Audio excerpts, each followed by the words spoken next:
What's going on, you guys? This is the Chirpin podcast. I know it's been a while since I've been here. I had a lot of family things going on that I had to get done. I had my son's birthday, emptying out a garage, getting ready for a garage sale, just a bunch of stuff. So I took 2 weeks off from the posting. In that time, the Cardinals have had some very shaky times and other times very solid times, really. The most solid of which came in the doubleheader yesterday, which was Sunday, May 4th. The Cardinals were able to sweep the doubleheader against the Mets, and surprisingly, they pulled that off each game with a one run lead, and the bullpen was able to hold it down. Michael McGreevy had a really great outing where pitched a one hit shutout for 5 2/3, I think. Overall, very solid performance. That was everything we want to see from McGreevy. The Cardinals have had some players start playing better as well, like Wilson Contreras and Mason Wynn. I'm gonna pull up those stats real quick for you. So let's go over his last 15 games. He's a 382 average, a 477 on base with a 564 slugging, 3 home runs and 10 RBIs with 21 hits and 55 at bats. So as you can see, he turned it up a notch. Even with his season numbers looking at a 244 average with 4 home runs and 17 RBIs and a 696 OPS. His counting stats are great, obviously, but his other stats like OPS, average, both of them after the season numbers are still relatively low because of that very slow start that he had.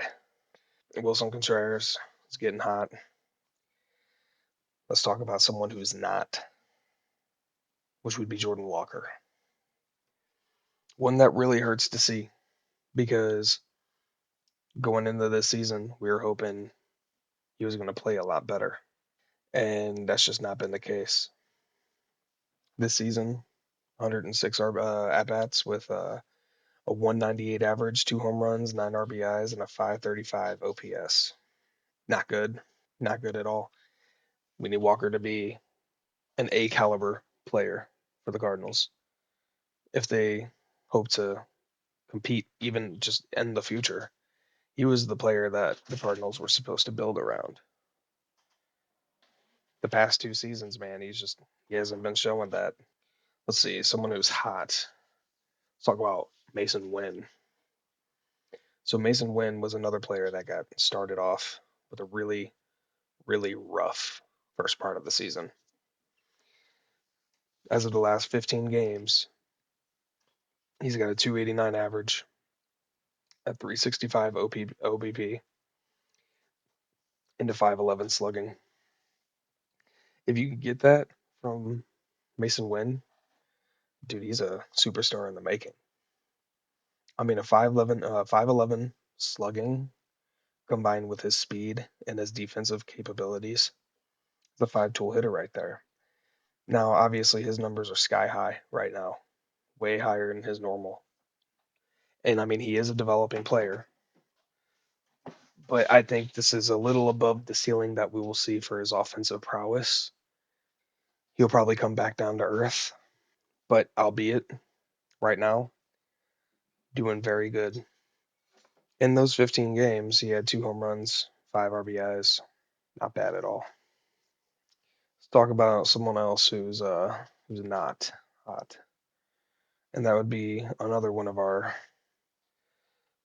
well, what we had assumed would be a cornerstone piece for the Cardinals, and Nolan Gorman. He has not done well at all this season with a 167 average, a 274 on base, and a 300 slugging with a 574 OPS. Again, not what we want to see from either Walker or Gorman. We need to get them hitting and doing a lot better. And beginning of the season, Walker wasn't doing too bad. He can get back there, and I guess him and Brant Brown have been working behind the scenes together to help him get out of this slump and actually produce for the Cardinals. With Jordan Walker, I mean, patience is kind of wearing thin. I mean, he's young, so it's really weird to say that. But believe it or not, this is his third major league season. And his first season was solid. But now we're getting into a second season where he's not playing as well. How long can the Cardinals wait for him to put it together? And with all the talent that they have and all these players fighting for position spots, I don't really see the Cardinals playing around and waiting for Walker. Hopefully, he starts hitting soon because we got Weatherholt waiting in the wings. We got a bunch of other players like Sajasi, Chase Davis. So anyway, getting into the game, the Cardinals played the Mets in a 3-game set at Busch Stadium. All things considered, I thought personally the Cardinals were going to lose this game. I mean, up to this point, I believe the Cardinals had dropped 7 straight to the Mets. Yeah, they had dropped 7 games in a row, dating back to last year to the Mets. Last season, the Mets won a series against the Cardinals, and then they had the 4-game sweep of the Cardinals, and then they won the first game of this series. One thing I want to talk about is Victor Scott's catch that saved game 2. Juan Soto hit a bomb to center field with 2 men on, I believe nobody out. And that ball went over the wall and into Victor Scott's glove. He jumped, timed it perfectly, caught that ball. It's one of the best catches that I've seen a Cardinal make. And I think what really makes it that much more impressive is the game saving element behind it. The probability of that catch being made was not high. Let's see if I can pull this up.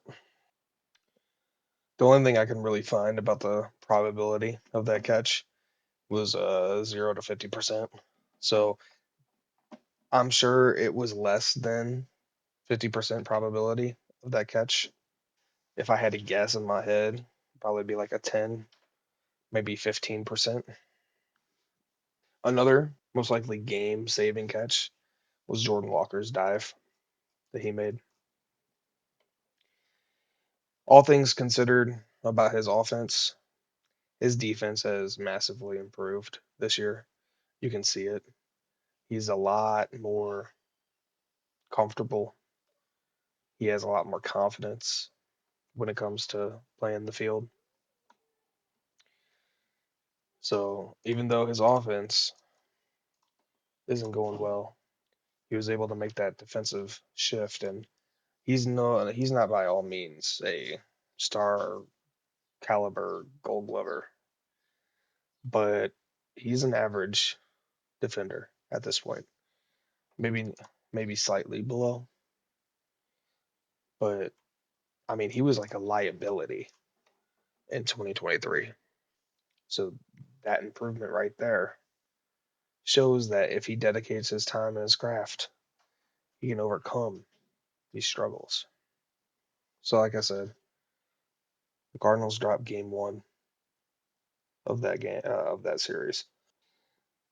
I mean, I'm gonna be honest with you. You know, after they dropped that game against the Mets, I kind of started feeling, this is where the downshift of the season will start, where they're gonna get so far behind 500 that they're gonna play catch up all year. Sonny Gray had a rough start.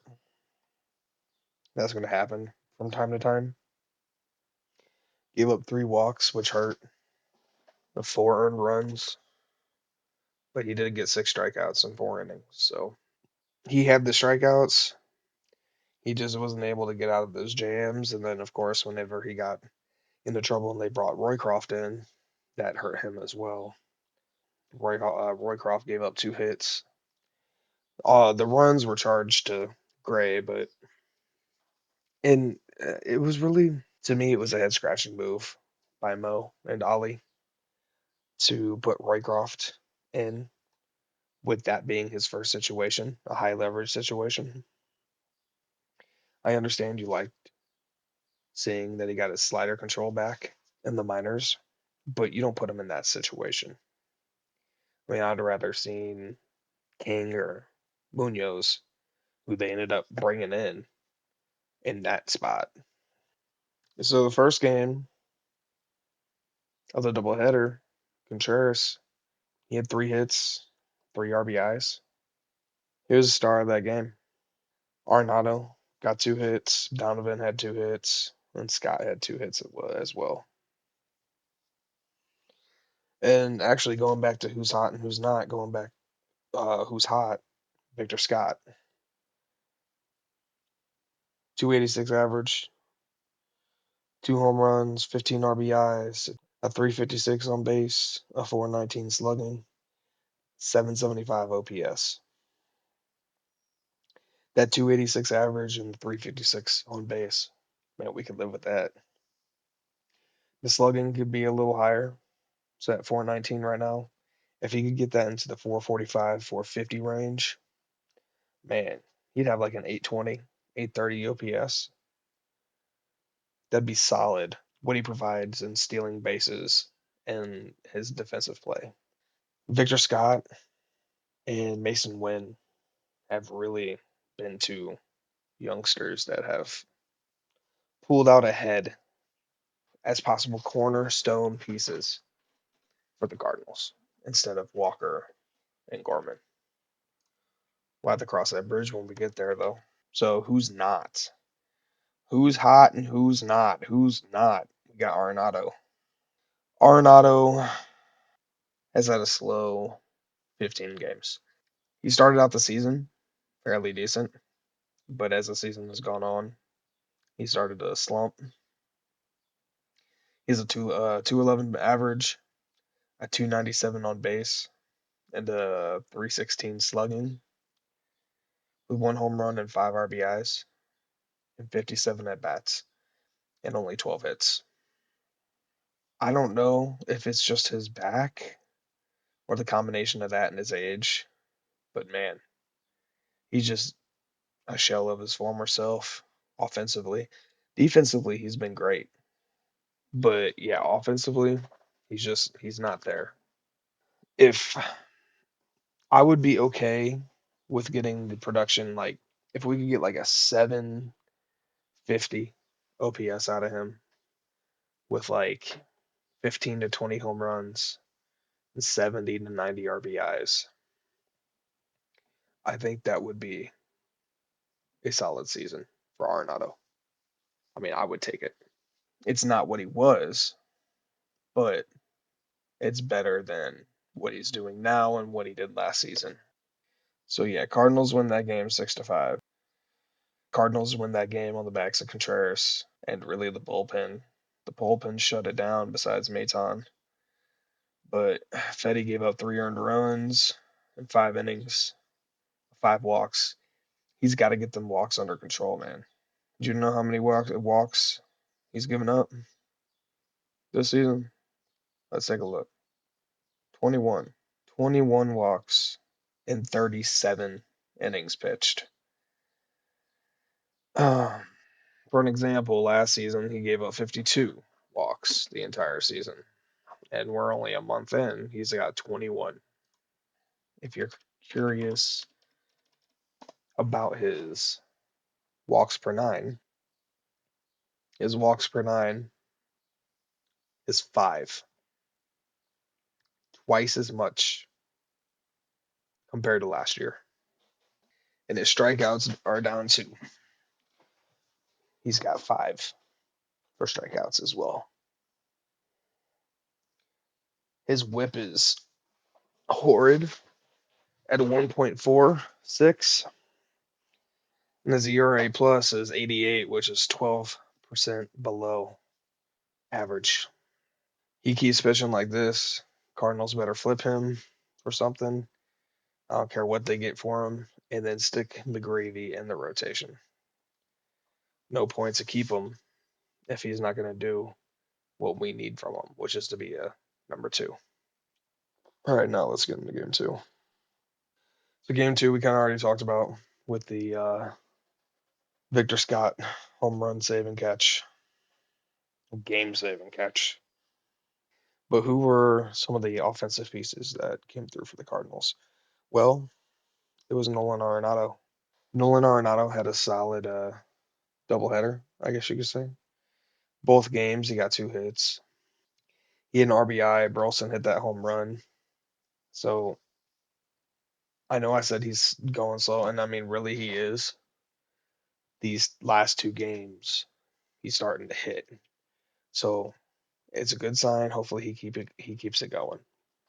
And another guy I want to talk about is Pozo. Man, hasn't he been a shock? A 343 average with an 875 OPS. I mean, I know he's had limited playing time, but how do you send him down? How do you do it? I don't think you can. He's just hitting the ball. And Burleson, man. I mean, the one thing he lacks in his game is the power. If he hit for more power, you wouldn't see nearly as many people complaining. Hopefully, this home run is a sign of that. We'll see. But as of right now, I mean, I'm in favor of other guys getting playing time over him. I mean, I'd ship him down to Memphis, especially if he doesn't keep building upon this. Anyway, so Palante pitched the game that started the game, and it was a pretty rough outing. 3 innings pitched, allowed 9 hits, 4 earned runs with 4 walks. He's another one that walks a lot, and only 1 strikeout. But then McGreevy comes in and pretty much saves the game. Shuts down the Mets, only allows 1 hit in 5.2 innings, gets 5 strikeouts, allows 1 walk, but no runs earned. I was saying it in spring. You can go back to my earlier episodes and see. This man needs to be in the rotation. I don't care who you have to kick out to do it. Just do it. There's plenty of people to kick out. Stick McGreevy into the rotation and take Fetty and Palante out or Michaelis. The only 2 guys I can see that have earned their spots has been Gray and Liberatore. The rest, I feel like you can play around with, see what works. Throw it at the wall and see what sticks. I didn't want to go over every game during my break, so I hit you with the newest series. Like I said, the Cardinals had some ups and some downs during these 2 weeks that I've been off. And it's kind of been hard to get the motivation to really talk about them because they're just not playing well. Previewing the next series, going against the Pirates, we got Michaelis on the mound. For tonight's game, which is already underway, the Cardinals are currently losing 2-0 on a Ryan Reynolds home run. So I don't know. We'll see what happens. Still early in the it's top of the second, so still early in the game. The Pirates pitching has Molodzinski, I think that's his name, starting for him. And he pitched a really good game against the Cardinals last time he was out. But everyone else, not really. He has a 6.33 ERA on the season. So game 2 on Tuesday, we got Skeens versus Liberatore, which last time we went against Skeens, we lit him up for 5 runs. Hopefully we can do the same thing, and hopefully Liberatore pitches a good game. And then lastly, we got Wednesday's game that has Gray up pitching against Keller. Keller, He's 1 for 3 on the season with a 4.3 ERA. And I forgot to mention the Skeens. He's 3 for 3. 3 wins, 3 losses, 2.74 ERA. Not quite as unhittable as last season. I mean, I remember last season, man, everybody just couldn't hit him. I think that's probably due to him not having played in the majors, not a whole lot of scouting reports on him to go on throughout the 30 major league teams. So they were just saying a new pitcher with new pitches. And I mean, obviously he's a great pitcher, but I think that helped him pitch at that high level. Because if you notice, every pitcher that comes from the minors into the majors pitch not every pitcher, but a lot of them, especially highly touted ones, pitch at a higher level when they first come in and then get completely obliterated. And one of them, or one person I could think of that happened to was Michael Wacha, the Cardinals. He was lights out in 2013, and then settled kind of back down to reality for the rest of his career. Skeens, he's going to be a Cy Young contender for years to come. So he's a great pitcher. So yeah, that's the next series going against the Pirates. Hopefully the Cardinals can get the dub. We don't want to squander beating the Mets and making our record 16-19, only to drop this series at home against the Pirates of all teams, who is 12-23 right now. Other than that, that's all I got for you today. This is the Chirpin Birds podcast. We'll see y'all next time. Thanks for tuning in, and peace out.